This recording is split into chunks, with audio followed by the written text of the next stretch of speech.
Welcome to the Mindful Business Podcast, where we have conversations about building businesses with our mental and physical health in mind. In today's episode, I wanted to bring in an expert on something that a lot of us struggle to wrap our minds around, and that is the financial side of running a business. I met up with certified financial planner Shirley Drummond from Candid 2020 to talk through a few aspects of managing finances as a business owner. Shirley, thank you so much for joining the Mindful Business Podcast. My pleasure. Cool. Good to be here. So the reason that I wanted to bring you on is going back to episode 5 that I did on my own. I was explaining the situation, if you will, that I've got myself into by making a couple of let's call them bad financial planning decisions, just not thinking things through and kind of working myself into a bit of a troublesome period. Not something that I couldn't get out of, but it made me think about how I struggle with finances and how there's so much to running a business and owning a business and the financial aspect of that we're never taught and we don't know. And a lot of us just have to kind of figure it out for ourselves. And if I'm going through that, there's a very big chance that a lot of our audience is going through the same thing. So I thought it would be very valuable to get someone like you on, a certified financial planner with over 20 years experience, to come in and just give us a little bit of insight and tips if we can. So do you want to start off by telling us a little bit about yourself and the business that you run?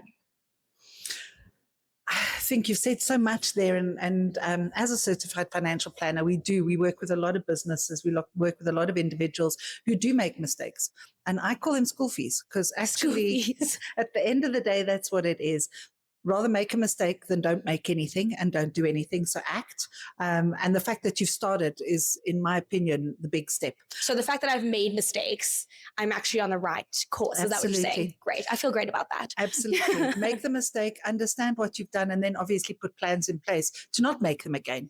You know, once you've done it once, great. Second time now, hold on a second. Something could be wrong. So it's so difficult to say, where do you start from a business perspective? I've been running my own business pretty much my whole life. Not always easy. Right. However, having a start from that point in time has always been has been my foundation and my start to the business. It takes a lot of discipline. It takes a lot of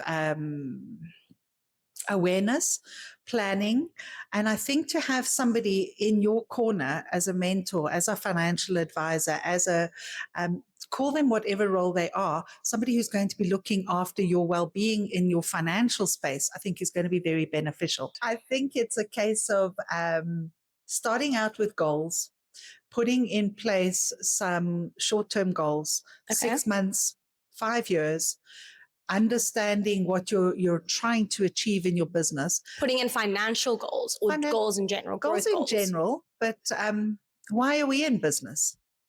At the end of the day, we're in business to make money and give back. So absolutely, it's not only about just enriching myself. It's about giving me the opportunity to be able to give back. So I think financial goals are paramount. And if those are set successfully and you're working towards them, your social welfare and all of those good things are going to be able to come naturally. Financial goals are imperative. What do I need in terms of a budget? How much should I be generating? How can I be generating those? Are they realistic? And then revisiting them regularly and going back and changing them. Goals are not something that are going to be static and stay in place, but to be able to go back and revisit them. I remember working with my dad, who was in business for many, many years, at his first budget. It was scribbled on a piece of paper, but that was the foundation of how much he needed to earn. And when you know that, you've got somewhere to go to. Did you learn budgeting and finance tips from your dad? Was that kind of a conversation that you had in your family, or is that something that you've taught yourself along the way as well? Something I've taught myself along the way, sadly. Money, finances usually are not spoken about at family levels. It's something that we're trying to work very hard at, to get people to open up about it, to share the information and knowledge with their children, with their families, both up and down. So no, unfortunately, it's been something that I've learned. In most businesses, my father's included, there was feast or famine. And the hard part is when you're in that feast, is to set aside so that when the times get tough and you're in that famine stage, because they all businesses go through them, that you've then got some resources and reserves that you can then back up on. Going back quickly to, you were saying setting financial goals, but also goals in general. When we set goals for our business, targets we want to reach, not just from a profit perspective, but growth, different services, goal client, things like that. Is it, if I'm understanding correctly, these goals, the financial goals, have to be interwoven with every other goal as well? They can't sit separately. There's a relationship between the two, and you can't achieve your general goals or your other goals without having your financial goals set in place and slowly achieving them as well. Is that the case? I would believe so. I think having your base as your foundation of finance is going to allow everything else to grow and develop as you grow and develop. But those financial goals are very important. And it just needs to be something basic of, what are my fundamental costs that I have to cover? Those basics, So exactly, getting in on that is kind of just setting that basic foundation. What would you say, if there is such a thing, the essential financial checklist for someone starting a business or 5 or so years in? Speaking for me, for example, just to be transparent about my state, I've started being self-employed, and I've got an accountant. Great, she helps me with invoicing and tax and things like that. That's as far as my financial planning for my business has kind of gone. But I have growth plans and I have things that I want to be achieving, but I don't really know what to do next. So what would you say is the essential checklist for a self-employed or business owner? I know it's different depending on, what kind of business you are, but is there such a thing as a small checklist that we should be conscious of when going into business? I think one of the best secrets that I was ever taught was set aside funds for SARS. Right. Never mess with SARS. Never mess with SARS. Never mess with SARS. Pro tip. And make sure that you've set aside the money that's going to be able to be paying the taxes that you need to be paying. But also very importantly, sorry on that. No, go ahead. Is to make sure that you know how much you need to earn. Yes, that's what I was getting to is I fully agree, don't mess with SARS, but it feels like such a big portion to give away when a lot of people make just enough to get by on their expenses, their daily and living expenses. So you were about to say kind of know what your budget is, I'm guessing? Absolutely. If you were, and when you were a salaried employee, you would have received your money net of any income tax that needed to be paid. What we need to do is understand that the money that we're earning in our business is not ours. Yes. A portion of it has to go to SARS. Yes, as you're starting out and you're in low income tax brackets, it's less. And obviously as that increases, you need to set it aside. But I think what's very important for business people is to understand their costs and their needs. It's very important that you put your costs and your needs first, because if you don't, your business will not survive. You will not survive. And those costs will be the basics of how much do I need to pay for my rent? How much do I need to pay for my car, for my petrol, so that I can get backwards and forwards to clients? What are my fixed costs? Do I need Wi-Fi in order to be able to do my business? Do I need a medical aid? And once you know those fundamental basics, you know that whatever that number is, let's call it 10 grand, that's what I need to cover on a monthly basis. That level, we're not paying tax yet. Anything above that, we're starting to pay tax, and we need to start putting it away. Right. I think we as business owners start to feel that every rand we've earned is ours. And it's not necessarily the case. And we need to come into business with that mindset. The mindset maybe of the fact that it's not, and I think because I struggle with this as well, is that I'm synonymous with my business. My business is me. But maybe I need to get out of that mindset and think, I'm an employee of my business. Mm-hmm. It's not just my business, and the business isn't me. The business is an entity on its own. It's making its own money in various ways. I am an employee of that. And I like that shift in mindset of saying, I get a salary because I'm an employee. Absolutely. But I don't get everything that comes from the business, because then, and speaking from experience, what I did as well is I took everything out of the business and gave it to myself. But then there was nothing to put back into the business to let it grow. Absolutely. And I think that's very important. You cannot be separate from the business. You are the business. Knowing and understanding what you need to be able to cover your costs is important. Not drawing every cent and rand out of the business is also equally important. We tend to get to, and I've been through it. I know I've worked so hard. I owe myself that spa treatment. And you do, because you do need to celebrate yourself and the successes. But at the same time, only when you can afford it. Yes. Or when you give yourself a little Christmas bonus. Oh, hopefully there's money in the kitty for a Christmas bonus. I haven't been able to give myself a Christmas bonus as of yet, but it is because I think I am slightly more generous in my spending throughout the year. And that's something I'm trying to navigate to, is do I need to have more restrictions on my spending? And kind of leading off of that, maybe it's a mistake I've been making. Are there, some of the biggest mistakes or common mistakes that you see business owners or people make in managing their business funds? I think it's when there is a good deal that comes through and there is that windfall in your business, that feast time of your business, Right. is to be disciplined at that time. And that's where that financial budget is imperative. By feast, you mean when the business is doing well and you've had an influx of work or, some Absolutely. not temporary, but momentary or current success, we get stuck in that frame of, I've made this much, I can spend that much. Exactly. Without realizing that it's an ebb and flow, as all businesses. Absolutely. Going back to that basic budget and going, that's what I need to be paying. I can pay this when there's money left at the end of the year and at the end of the quarter, whatever it might be, only then release any potential windfalls that there may be. You made an interesting point a bit earlier about your accountant. And I think every business owner undermines the importance of a good accountant, somebody who can understand you, understand the business and hold your hand through it, but also hold you accountable. And I always say to my business owners, in my opinion, there should be 5 people sitting around a table in a business meeting when you're talking growth and development on your business, startup, wherever it may be. And that's the business owner, yourself, the accountant who's going to make sure that everything happens the way it should be, an attorney. Don't lose sight of the importance of contracts and staying in line with what the laws allow and what we can and cannot do. A banker, if you have the ability for financing, and then the financial advisor.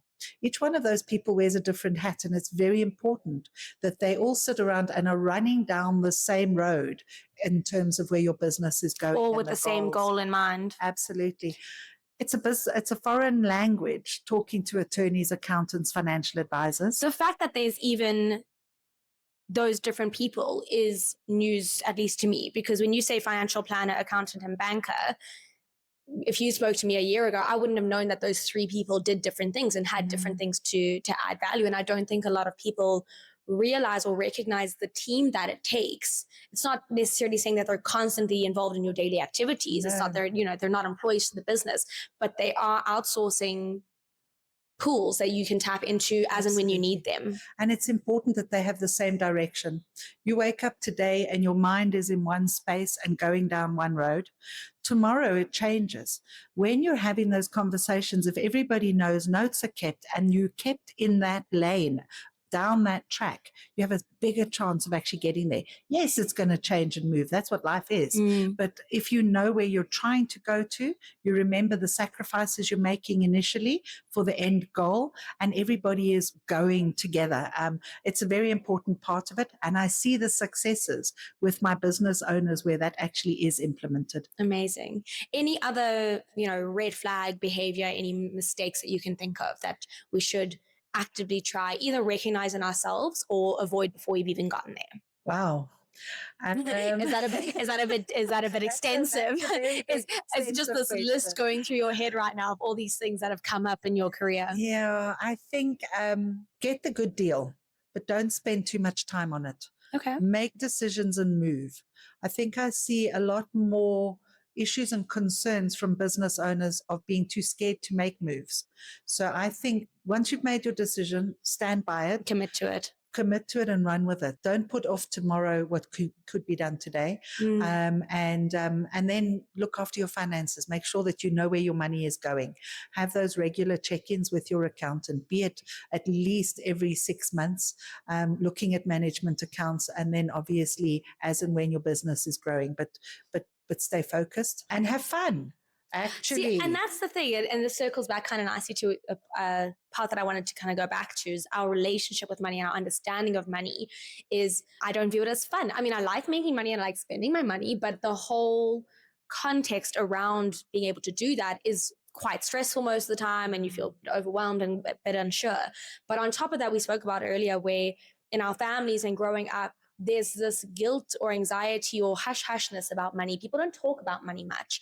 And I don't know why that is necessarily, but I think that maybe there's a space where we can manage or improve that? Is there an opportunity for us to improve or manage the anxiety, the guilt, and the stress around money and our relationship and understanding with it? Absolutely. I think what you've just described and even the reaction to just talking about it was clear and indicative that there is an element of anxiety linked to money. There shouldn't be. We need to strive to get to a position where that anxiety is understood and managed. If you are managing those expenses and the money coming in well, a lot of that anxiety will be removed. I'm talking of the perfect world and utopia.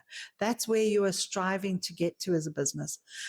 We can get caught up in that anxiety and then we do nothing. Do you think it's a bit of a vicious cycle where we get stressed and we get anxious and then we're mismanaging, and then because we're mismanaging, we get more anxious and just spirals? Absolutely. And I can speak from my own personal experience. I've been there. I know that. I can understand exactly what goes on. And then you go, tomorrow's another day. I'll start again tomorrow and I'll focus on it tomorrow. Today I'm going to just let it go. We can't afford to do that. Right. We need to take that responsibility. I think one of the initiatives that I've seen coming through in the country at the moment, the world, is actual financial coaching, understanding your relationship with money, understanding and being aware of the anxiety when you are spending money.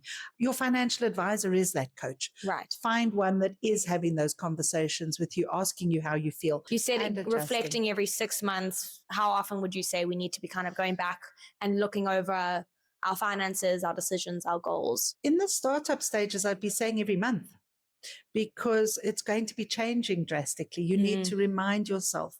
As it becomes more entrenched in your daily thought, then you can perhaps start to spread it out to once a quarter, once every 6 months, absolutely every year. Yeah. It has to bare be minimum done. every year. Every year. Whether you be doing it at Christmas time and New Year, when you're in a sort of downtime and enjoying life and you're not feeling pressurized, maybe that's a good time. Maybe it's in your birthday month. We like to use your birthday month because it's a time of reflection of who you are. Right. And it's not necessarily in the hype of the city season, but do it. And would that be part of kind of healthy habits to be getting into as a business owner? I would think so. One of our goals, I'm not saying we actually achieve it every time, is to sit on a monthly basis, Right. As the decision makers in the business, and just have a look and say, how did we do in the past month? How are our expenses? What are we planning for the next upcoming month? Are there any major expenses that need to be covered?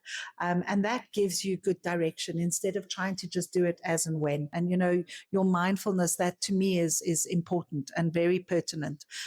When you've got that, yes, be aware of the anxiety when the financial anxiety creeps in. Try and understand where it's coming from and put it out of your head. If you're anxious and you're worrying about the money, your money is never going to come to you. You're not going to be attracting it. You need to go, I've got this dilemma. I know it's there. Park it and move forward with your day so that you can overcome that without focusing on it. I think at least something that I would take away from the conversation we're having is talk to the right people about it and be honest. Go to the people and be fully transparent, because then I think, especially as people who are business owners and self-employed, we naturally have this thing of, I need to do everything on my own and I need to figure everything out for myself. And especially in the case of finances, that's probably the worst way to go about it, because that is not a space where we can learn enough to get us out of a sticky situation. So being transparent, being honest, and then asking for help. Absolutely. I always say, and it sounds very simple from a financial planning perspective, and it's not rocket science. What's coming in, what's going out, what's left behind. I think we get so caught up in looking at our own personal financial situation that we can't see the wood for the trees. Sometimes just taking a step back, letting somebody else look at it, and it might be making sacrifices that you don't want to. But if you hear that's why there's sacrifices. Absolutely. But it could just literally be saying, okay, let's stop that for 3 months, 6 months. Let's pick up on that at a later stage. It's just another version of pivoting in business, I think. But I'd argue that as a salaried employee, we're pretty tied. We know what's coming in. We've got to cut our costs. As a business owner, we have the opportunity to go and make more. How do we make more? And that's your goal as the business owner, is to how do we make more? Get a financial advisor, an accountant who's going to work on how do you spend it. Right. How do you make sure you've got those pots in place, that you've made those commitments in the right space? You work on how to make more. Let those professionals work on how do you spend it best. And hopefully that teamwork actually ends to the nice romantic goal of having that business and leaving a legacy, helping other people create and make better lives for themselves, and adding back to our community. Because that's what we're doing as business owners. We're not doing it for ourselves, we're doing it for everybody. But we mustn't lose sight of ourselves in that process. I love it. Takeaway is, I'll make it, you manage it. I think that's a perfect place to end off on. Thank you so much. I've loved the conversation. It's a pleasure. We could carry on for 3 hours. I know. We'll probably, so this is the thing too, we'll definitely have repeat conversations on more focused topics. This is to kind of get the conversation started. I know a lot of people are struggling with things like this. My goal is to start learning from other people on what is it kind of specifically that they're struggling on. What do they need advice on? What do they need insight on? And then we'll come back and pick your brain on that. Thank you for listening to the Mindful Business Podcast. If this resonates with you, please follow along, share it with a friend or a family member who you think could benefit from it. Leave a review, a comment, a question. I'd love to hear from you. What are you struggling with? What do you want to know about? Also, don't forget to take a break today. You're allowed to go at your own pace. See you next time.